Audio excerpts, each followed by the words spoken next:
నమో భగవతే వాసుదేవాయ. మోహనవాణి తెలుగు పోడ్కాస్ట్ శ్రోతలకు నమస్కారం.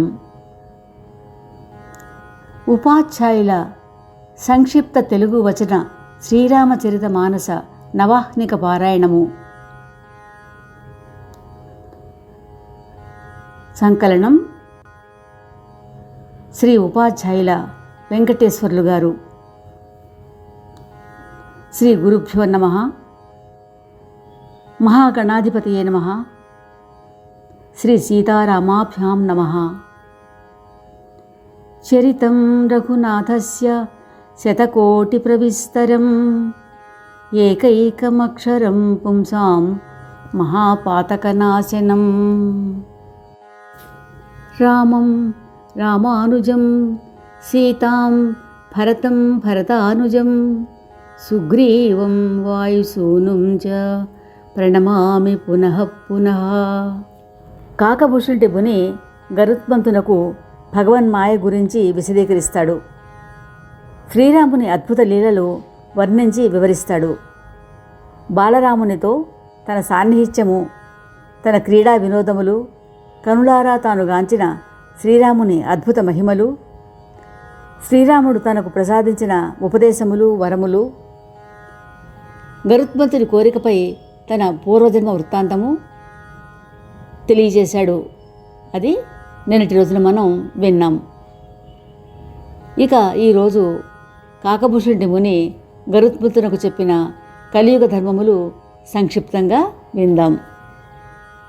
ఓ హరివాహనమా, గరుత్మంత, నేనిప్పుడు కలియుగ ధర్మములు తెలియచేస్తాను విను. కలికాలము మహాక్రూరమైనది. అందలి పాపపుంజములు అన్ని ధర్మములను మృంగివేస్తుంది. కలియుగములో వర్ణాశ్రమ ధర్మములు ఉండవు. నరనారీజనము శాస్త్రమును ధిక్కరించి సంచరిస్తారు. బ్రాహ్మణులు వేదములు అమ్మి బ్రతుకుతూ ఉంటారు. రాజు ప్రజలను భక్షిస్తాడు. పెద్ద పెద్ద జడలు, నఖములు పెంచుకున్న వారినే ప్రసిద్ధ తాపసి అని అంటూ ఉంటారు. మనస వాచ కర్మణ నిత్యము అసత్యములు చెప్పువారు మహావక్తలని భావించబడతారు. సువాసినులు అభూషణహీనులై ఉండగా విధవలు నిత్య నూతన శృంగారములు చేసుకుంటూ ఉంటారు. శిష్యుడు చెవిటివాడై గురూపదేశము వినడు. తల్లిదండ్రులు పిల్లలకు ఉదర పోషక విద్యలనే నేర్పిస్తూ ఉంటారు.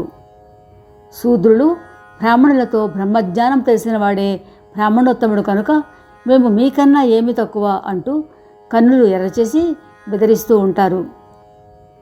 బ్రాహ్మణులు అవిద్యాపరులై, లోభులై, కాముకులై, ఆచారహీనులై, మూర్ఖులై, నీచ జాతి వ్యభిచారులకు పతి అవుతూ ఉంటారు.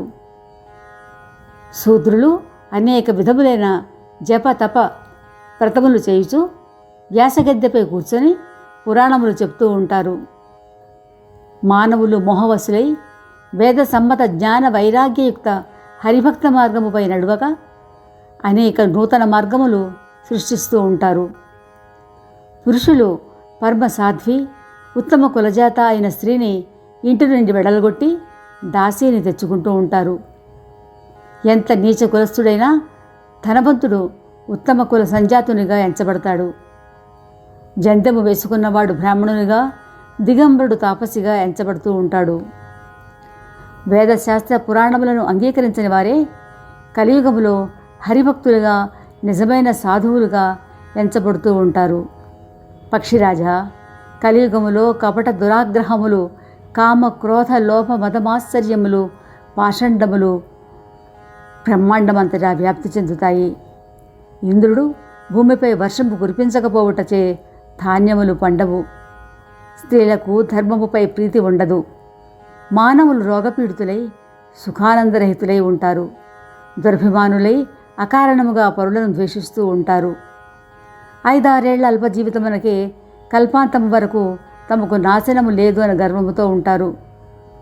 కలికాలము మానవ జాతిని అస్తవ్యస్తం చేస్తుంది. ఈమె సోదరి, కుమార్తె అని కూడా యోచించరు. దురాశ, అసూయ, కట్టువచన సంభాషణలు అధికమై సమత్వము నశించి వర్ణాశ్రమ ధర్మాచరణ లేక జనులందరూ వియోగ శోకముల పాలవుతూ ఉంటారు. ఇంద్రియ నిగ్రహము, దయా దానములు, తెలివితేటలు ఎవ్వరిలోనూ ఉండవు. స్త్రీ పురుషులందరూ కేవలము శరీర పోషణయందే నిమగ్నులవుతూ ఉంటారు. లోకమంతా పరదూషణాపరులతో నిండిపోయి ఉంటుంది. ఇక కలియుగ శుభలక్షణములు సంక్షిప్తంగా చెప్పుకుందాం. కాకభూషుని ముని కలియుగ శుభలక్షణములు ఇలా చెప్తున్నాడు. ఓ ఉరగారి, కలికాలము పాపములకు అవగుణములకు నిలయమైనప్పటికీ దీనిలో ఒక మహాసుగుణం ఉన్నది. అదేమంటే కలిలో ప్రయాస ఏమీ లేకుండా భవబంధము నుండి విముక్తి లభిస్తుంది. సత్యయుగములో యజ్ఞములచే, త్రేతాయుగములో యోగాభ్యాసముచే, ద్వాపరములో పూజాదులచే ఏ సద్గతి లభిస్తుందో అది కలిలో జనులకు కేవలము భగవన్నామము ద్వారా లభిస్తుంది. కలియుగములో నామమహత్యము సుప్రకటితము. కలిలో మరి ఒక పవిత్ర విషయము ఏమంటే ఇందు మానసిక పుణ్యము లభిస్తుంది కానీ మానసిక పాపము అంటదు. నరుడు విశ్వసించినచో ఇతర యుగములు కలియుగముతో సమము కావు. కలియుగములో దానం ఒక్కటే ప్రధానము. కలిలో ఏ విధమైన దానము చేసినను శుభఫలితమే ఇస్తుంది. శ్రీరామ ప్రేరిత మాయా ప్రభావముచే సర్వహృదయములలో సర్వధర్మములు నిత్యము వెలసిల్లుతూ ఉంటాయి. కలియుగ విశేషము తమోగుణము అధికము, రజోగుణము స్వల్పము, సర్వత్రా విరోధము, ద్వేషము ప్రబలియుండుట. కానీ రఘురామచరణ భక్తి కలిగి ఉన్నవారిని ఈ కలియుగ దోషములు ఏమీ చేయలేవు. పక్షిరాజా, పండితులు యుగధర్మము ఎరిగిన వారై అధర్మం వీడి ధర్మమందు ప్రీతి కలిగి ఉంటారు. శ్రీహరి మాయారచిత గుణదోషములన్నీ కూడా శ్రీహరి భజన చేయకుండా తొలగవు. ఇది తెలిసి మనసులోని కోరికలన్నీ ఛేదించి శ్రీరాముని భజన చేస్తూ ఉండాలి.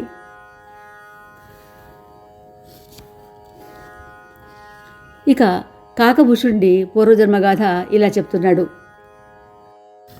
వైనతేయ, నేనొక కలియుగంలో చాలా సంవత్సరములు అయోధ్య నగరంలో నివసించాను. ఒకానొకప్పుడు కరువు వచ్చింది. నేను దారిద్ర్యము ఆపదల బాధతో దీనుడనై హీనుడనై అత్యంత దుఃఖముతో దేశము విడిచి ఉజ్జయిని నగరము చేరాను. కొంతకాలమునకు కొంత సంపాదించి శివారాధనా తత్పరుడనయ్యి అక్కడ ఒక బ్రాహ్మణోత్తముడు శాస్త్రోత్తముగా శివార్చన చేస్తూ ఉండగా ఆయన శిష్యరికం చేశాను. ఆయనకు మరొక వ్యాపకము లేదు. ఆయన పరమార్థవేత్త, పరమసాధవు, శంకరోపాసకుడైనప్పటికీ ఎన్నడూ హరినింద చేయువాడు కాదు. నేను కపటముతోటి ఆయన సేవ చేస్తూ ఉన్నాను. పరమదయాళువు నీతిమంతుడు అయిన బ్రాహ్మణోత్తముడు నా కపట వినయము చూసి నన్ను పుత్ర సమానునిగా ఎంచి విద్య నేర్పించటే కాకుండా నాకు శివమంత్ర దీక్ష ఇచ్చాడు. అనేక శుభ ఉపదేశములు చేశాడు. నేను శివాలయంలోనికి వెళ్ళి మంత్రము జపిస్తూ ఉండేవాడను. హృదయములో అహంకార దంభములు మితిమీరి ఉండేవి. నీచజాతి వాడను, దుష్టుడను, కుటిల బుద్ధి కలవాడను అయిన నేను మోహవసుడనై విష్ణుద్రోహినై విష్ణుభక్తులకు దుజులను చూసి మండిపడువాడను. నా నడబడి చూసి గురువర్యులు నిత్యము నాకు చక్కని సద్బోధలు చేస్తూ ఉండేవారు. వాటిని నేను అర్థం చేసుకున్నటక ఉండటే కాకుండా మిక్కిలి క్రోధం కలుగుతూ ఉండేది. ఒకరోజు గురువుగారు నన్ను పిలిచి పరమార్థ బోధ చేస్తూ, పుత్ర, శివార్చన ఫలితము శ్రీరామచరణములందు ప్రగాఢభక్తి కలుగుటే సుమా. నాయన, శ్రీరాముని శివబ్రహ్మాదులు నిత్యము కొలుస్తూ ఉంటారు. అయితే సామాన్యుల గురించి ఇక చెప్పాలా? శ్రీ శివ బ్రహ్మాది సేవిత శ్రీరామచరణములను ధిక్కరించిన నీకు శుభములు కలుగునా అని చెప్తూ గురువుగారు శంకరుడు శ్రీరాముని దాసుడు అన్న మాట వినగానే నా హృదయము భగ్గుమంది. నేను అహోరాత్రములు గురుద్రోహ చింతలో ఉన్నాను. అయినప్పటికీ గురువుగారికి ఏమీ కోపం కలుగలేదు. సరికదా, మాటిమాటికి నాకు ఉత్తమ జ్ఞానబోధ చేస్తూనే ఉన్నారు. అధములు దేనివల్ల ఉన్నతిని పొందుతూ ఉంటారో మొదట దానిపైననే దాడి చేసి నాశనం చేస్తారు. అందుచేత పక్షిరాజా, గరుత్మంత, ఇది తెలుసుకున్న బుద్ధిమంతులు ఎప్పుడూ అధములతోటి చెలిమి చేయటానికి ఇష్టపడరు, చెలిమి చేయరు. కవి పండితులు చెప్పు నీతి ఏమంటే, దుర్మార్గులతో కలహము మంచిది కాదు, స్నేహము తగదు. వారి పట్ల సర్వదా ఉదాసీనులై ఉండి దూరం నుండియే కుక్కను తరిమినట్లుగా తరిమివెయ్యాలి. వైనతేయ, నేను దుష్టుడను, కుటిల హృదయుడును. కాబట్టి నాకు గురువర్యులు ఎంత హితోపదేశం చేసినప్పటికీ రుచింపలేదు. ఒకరోజు నేను శివాలయంలో కూర్చొని శివనామం జపిస్తూ ఉన్నాను. అప్పుడు అక్కడికి గురువుగారు వచ్చారు. వారు వచ్చి చూసి కూడా గర్వంతో నేను వారికి లేచి నమస్కరించలేదు. దయార్థ హృదయులైన గురువర్యులు నా దోషము తెలిసి కూడా నన్నేమీ అనలేదు. వారి హృదయంలో నాపై రవ్వంత కోపం కూడా కలుగలేదు. కానీ నేను చేసిన గురు అపరాధము మహాభయంకర పాపకర్మ కనుక శంకర భగవానుడు సహించలేకపోయాడు. భుషుండుడికి శివుని శాపము విందాం. కాకభుషుండుని ఇలా చెప్తున్నాడు. ఆలయంలో ఆకాశవాణి ఇలా వినిపించింది. ఓరి హతభాగ్యుడా, మూర్ఖుడా, దురభిమాని, నీ గురువులు అత్యంత దయాస్వభావులు, పూర్ణ జ్ఞాని కనుక నీవు చేసిన పనికి వారికి క్రోధము కలుగలేదు. కానీ నాకిట్టి నీతిమాలిన చర్యలు నచ్చవు. నేను నీ అపరాధము సహించను, నిన్ను శపించి తీరుతాను. ఓరి దుష్టుడా, నిన్ను ఇప్పుడు శిక్షించకపోయినట్లయితే నా శాస్త్రవిహిత సన్మార్గము చెడుతుంది. గురువుల ద్వేషించు మందమతి కోటి యుగముల పర్యంతము రౌరవ నరకములో పడి ఉండి మరలా పశుపక్ష్యాతి తిర్యజ్ఞోనులలో జన్మిస్తూ సహస్ర జన్మలు మహాదుఃఖం అనుభవిస్తారు. ఓరే పాపి, గురు సన్ముఖములో నీవు లేచి నమస్కరించగా అజగరం వలె పడి ఉన్నావు కనుక నీవు సర్పమైపోవుదువుగాక. ఓరి అధమాధమా, నీవట్లు సర్పమై విశాల వృక్షము త్వరలో పడి ఉండుము. శివుని భయంకర శాపము వినగానే గురుత్తములు హాహాకారములు చేశారు. ఘోరగతి పాలే వణుకుతూ ఉన్న నన్ను చూసి మహాసంతాపముతో శివుని సమక్షంలో సాష్టాంగపడ్డారు. లేచి గద్గద గంటంతో చేతులు జోడించి ఇలా విన్నపము చేశారు. హే మోక్షస్వరూప, విభో, పరబ్రహ్మ, వేదస్వరూప, ఈశాన్య దిక్పాలక, సర్వవ్యాపక, సర్వేశ, శివ, నీకు నమస్కారములు. గుణాతీత, ఇచ్ఛాభేదరహిత, చిదాకాశరూప, దిగంబర, నేను మిమ్మల్ని భజిస్తూ ఉన్నాను. నిరాకారుడవు, ఓంకారమునకు ఆది అయిన వాడవు, కైలాసపతి, నీకు నమస్కరిస్తూ ఉన్నాను. హిమగిరి వలె శుద్ధ గౌరవర్ణుడవు, గంభీరుడవు, కోటి మదన సౌందర్య ప్రభా వెలిసిన శరీరుడవు, శ్రీశంకర, నీకు నమస్కారములు. ప్రచండ రుద్రరూపుడవు, సర్వశ్రేష్ఠుడవు, మహా తేజస్వివి, పరమేశ్వరుడవు, భవానీపతి శంకర, సదా నిన్నే కొలిచెదను. పార్వతీపతి, మానవుడు నీ చరణములను ఆశ్రయించినంత వరకు ఇహపరములు రెండిటికీ చెడతాడు, సుఖశాంతులు ఎన్నటికీ పొందజాలడు. ప్రభో శివ, ప్రసన్నుడు కమ్ము. ప్రభు, నాకు జపతపయోగ పూజలు తెలియవు. శంభో, నన్ను రక్షించుము. ఈ విధముగా రుద్రాష్టకముతో శంకర ప్రీత్యర్థమై మా గురువుగారు స్తుతించారు. ఈ విన్నపము విని బ్రాహ్మణుని పవిత్ర భక్తిని చూసి సర్వాత్ముడు శివుడు ప్రసన్నుడయ్యాడు. ఆలయములో ద్విజోత్తమ, వరము కోరుకో, ఆకాశవాణి పలికింది. బ్రాహ్మణోత్తముడు, ప్రభో, నాపై ప్రసన్నులై ఈ వీరునిపై దయ కలిగినట్లయితే ప్రథమ వరముగా నాకు మీ పాదభక్తిని ప్రసాదించండి. రెండవ వరము, ఈ అజ్ఞాని అల్పజీవుడు మీ మాయామోహితుడై తనను తాను మరిచి సంచరించాడు. ఓ కృపాసాగర, ఈ దీనునిపై క్రోధము వహించకండి. దయతో అల్ప సమయంలో త్వరగా ఇతరునికి శాప విముక్తిని కలుగజేసి శుభము కలుగజేయండి అన్నాడు. పరహితమయ విప్రవాణి విని ఆకాశవాణి ఏవమస్తు అని మరలా, విప్రోత్తమ, ఈతడు చేసినది దారుణ పాపకృత్యము, అందుచే క్రోధించి ఇతనిని శపించాను. కానీ నీ సాధు స్వభావం చూసి ఇతనిపై విశేష కృప చూపించాను. బ్రాహ్మణోత్తమ, క్షమాశీలురైన పరోపకారులు నాకు శ్రీరాముడంతటి ప్రీతిపాత్రుడు. కానీ నా శాపము ఎన్నటికీ వృధా కాదు. 1000 జన్మలు ఇతడు అవశ్యము పొంది తీరుతాడు. అయినప్పటికీ ఇతనిని దుస్సహమైన జనన మరణ యాత్రలు ఏమాత్రమూ పీడించవు. ఓయి శూద్రకుల సంజాతుడా, నీవు మొదట రఘురామనగరం అయోధ్యలో జన్మించితివి. పిమ్మట నా సేవలో లీనమైతివి. ఆ పురప్రభావం చేతను నా కృప వల్ల నీ హృదయంలో శ్రీరామభక్తి ఉద్భవిస్తుంది. నా సత్యవచనము విను. ద్విజసేవ భగవత్ప్రీతికరమైన వ్రతము. ఇక ఎన్నడూ బ్రాహ్మణులను అవమానించకు. సజ్జనులను భగవంతునిగానే భావించు. ఇంద్రుడి వజ్రాయుధము మొదలైన వాటిచే కూడా హతము కానివాడు విప్రద్రోహాగ్రిచే భస్మమైపోతాడని సదా జ్ఞప్తి ఎందుంచుకో. ఓయి, నీవు సర్వత్రా అప్రహ్యాత గమనము కలిగి ఉండినట్లుగా వరమిస్తూ ఉన్నాను. ఆకాశవాణి ద్వారా శంకరవాణిని విని హర్షించిన మా గురువర్యులు ఏవమస్తు అని దీవించి మరల నాకు ఎన్నో విధములుగా హితములు చెప్పి శివపాదములు స్మరించుకుంటూ గృహమునకు వెళ్ళారు. నేను వింధ్యాచలములో సర్పమునై జన్మించాను.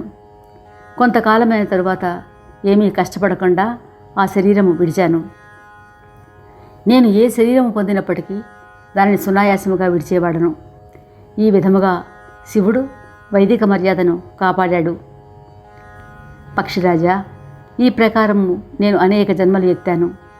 ఏ జన్మలోనూ నా ఆత్మజ్ఞానం నశించలేదు. దేవా, మానవ పశు పక్ష్యాది ఏ యోనిలో జన్మించినప్పటికీ నేను శ్రీరామ భజన మాత్రము విడవలేదు. ఈ విధముగా నేను సుఖపూర్వకముగా ఉన్నాను. అయినా గురువుగారి కోమల మృదు స్వభావము, నా అనుచిత ప్రవర్తన జ్ఞప్తికి వచ్చి నా మనసుకు స్థూలమై బాధించెడిది. అంతిమముగా నేను వేద పురాణములలో దేవదుర్లభమని చెప్పబడిన బ్రాహ్మణ తనువు పొందాను. ఆ జన్మలోనూ నేను బాలులతో కలిసి ఆడుకున్నప్పుడు శ్రీ రఘురామలీలనే అనుకరిస్తూ ఉండేవాడను. తరువాత మా తండ్రి నన్ను చదివించసాగారు. నేను చదువువాడను, వినువాడను, అర్థం చేసుకునివాడను. కానీ నాకు ఆ చదువు మంచిగా తోచలేదు. అంతఃకరణలోని వాసనలన్నీ అంతరించి కేవల శ్రీరామచరణ అనురాగ దీక్షలో మనసు తగులుకొన్నది. భక్తిలో నిమగ్నుడనై నాకు ఇంకేదీ హితవు కాలేదు. గురుత్తమ, మీరే చెప్పండి. కామధేనువు వద్దని గాడిదను పెంచుకుని అభాగ్యులుంటారా? తల్లిదండ్రులు గతించిన తరువాత నేను భక్త పరిపాలకుడనై శ్రీరాముని భజించుటకు అడవులకు వెళ్ళాను. అరణ్యములలోని ముని ఆశ్రమములకు వెళ్ళి వారికి ప్రణమిల్లుతూ ఉండేవాడను. గరుత్మంతా శ్రీరామ లీలాగాథలు చెప్పుమని వారిని అడిగేవాడను. వారు చెప్పగా విని ఆనందించేవాడను. ఈ విధముగా సదా శ్రీహరి గుణగానము విడువక సంచరిస్తూ ఉండేవాడను. ఎందుచేతనంటే నాకు శంకర కృపచే అప్రతిహత గమనము లభ్యమైంది కదా. త్రివిధ ఈషణములు, ప్రబల విషయ వాసనలు వీడిపోయాయి. హృదయంలో శ్రీరాముని ప్రత్యక్షముగా దర్శనం చేసుకొని ఎన్నడూ నా జన్మ సఫలము చేసుకుంటాను అనే తీవ్ర లాలస విజృంభించింది. ఎవరిని అడిగినా ఒకే మాట చెప్తూ ఉన్నారు. భగవంతుడు సర్వభూతమయుడు, అన్ని జీవులలోనూ ఉంటాడు, వేరే రూపము ఉండదు. కానీ నాకా నిరాకార మతము రుచించలేదు. హృదయంలో సాకార దేవునిపై ప్రీతి అధికమవుతూ ఉంది. గురువచనము స్మరించి నా మనసు శ్రీరామచరణములందు తగులుకొన్నది. ప్రతిక్షణము నేను నిత్య నూతన భక్తి పొందుతూ శ్రీరామ యశోగానం చేయుచూ తిరుగుతూ ఉండేవాడను. రేపు ఇదే సమయానికి భుషుండికి కాకి శరీరం వచ్చిన విధము మన మోహనవాణి ద్వారా విందాం. శ్రోతలు, సంక్షిప్త శ్రీరామచరిత మానస నవాహ్నిక పారాయణము తమ తమ బంధువులకు, మిత్రులకు పంపి వారిని కూడా కృతార్థులను చేయ ప్రార్థన. శ్రీరామ రక్ష సర్వజగద్రక్ష. శ్రోతలకు ధన్యవాదములు. మోహన్వాణి తెలుగు పోడ్కాస్ట్ వింటున్న శ్రోతలందరికీ హృదయపూర్వక ధన్యవాదాలు. వినండి, వినిపించండి, వింటూనే ఉండండి మోహన్వాణి తెలుగు పోడ్కాస్ట్. మీరు వింటున్నారు మోహన్వాణి. మా కార్యక్రమాలు మీకు నచ్చితే ఇప్పటివరకు మా ఛానల్కి సబ్స్క్రైబ్ చేసుకోకపోతే వెంటనే ఈ క్షణమే సబ్స్క్రైబ్ చేసుకుని ఆ పక్క నుండే బెల్ బటన్ని మ్రోగించి అందరికీ షేర్ చేసి మీ విలువైన కామెంట్ను కూడా చేసి మమ్మల్ని ప్రోత్సహిస్తారని కోరుతున్నాను.